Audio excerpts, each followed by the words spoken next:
Misteri satu keluarga tewas dalam rumah di Situbondo, 3 korban di ruangan berbeda. 3 orang tewas dalam satu rumah di Dusun Watu Ketu, Desa Demung, Minggu, 28 Desember 2025. Korban terdiri dari suami istri MH dan SS serta anak perempuannya, UR. Dugaan pembunuhan sementara mencuat karena ditemukan sebilah pisau serta ada luka pada bagian leher ketiga jenazah. Tetapi dugaan ini masih didalami penyidik Polres Situbondo. Dari pantauan surya, sekitar pukul 10.16 WIB petugas kepolisian bersama tim medis baru mengevakuasi 3 jenazah ke rumah sakit untuk memastikan penyebab pasti kematian korban. Salah seorang kerabat keluarga korban, Pangki mengungkapkan, ia baru mengetahui kejadian itu setelah dihubungi tetangganya. Dan ada informasi bahwa keponakannya, R, bersama ibu kandungnya, SS, dan ayah tirinya, MH, ditemukan meninggal di dalam rumah.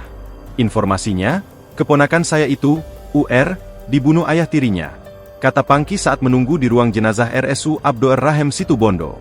Pangki adalah paman korban atau saudara sepupu dari SS. Untuk memastikan kabar itu, Pangki bersama istrinya mendatangi rumah keponakannya itu. Saat saya tiba di sana, sudah banyak orang, katanya. Pangki juga mengaku sudah menghubungi ayah kandung UR yang sedang bekerja di Maluku. Ayahnya meminta agar saya mengawal jenazah anaknya dan meminta agar dikubur di Besuki, tukasnya. Pihak keluarga berharap jasad keponakan dan orang tuanya segera dibawa ke rumah duka untuk dimakamkan. Ia menuturkan tidak mengetahui kondisi keluarga sepupunya itu, tetapi tidak pernah mendengar ada cekcok atau keributan.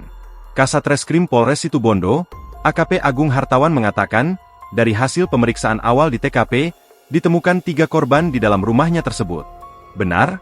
Petugas menemukan 3 orang meninggal dunia. Ketiganya merupakan satu keluarga, kata Agung. Agung menjelaskan, ada 2 jasad perempuan yaitu SS dan anaknya, UR, yang ditemukan di dalam kamar. Jasad MH ditemukan di kamar mandi dapur. Saat ditemukan, korban mengalami luka di bagian lehernya, katanya.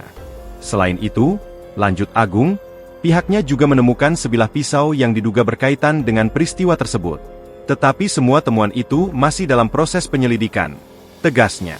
Agung juga menjelaskan, untuk memastikan penyebab pasti kematian dan jenis luka, pihaknya masih menunggu hasil autopsi dari RSUD Abdur Rahim.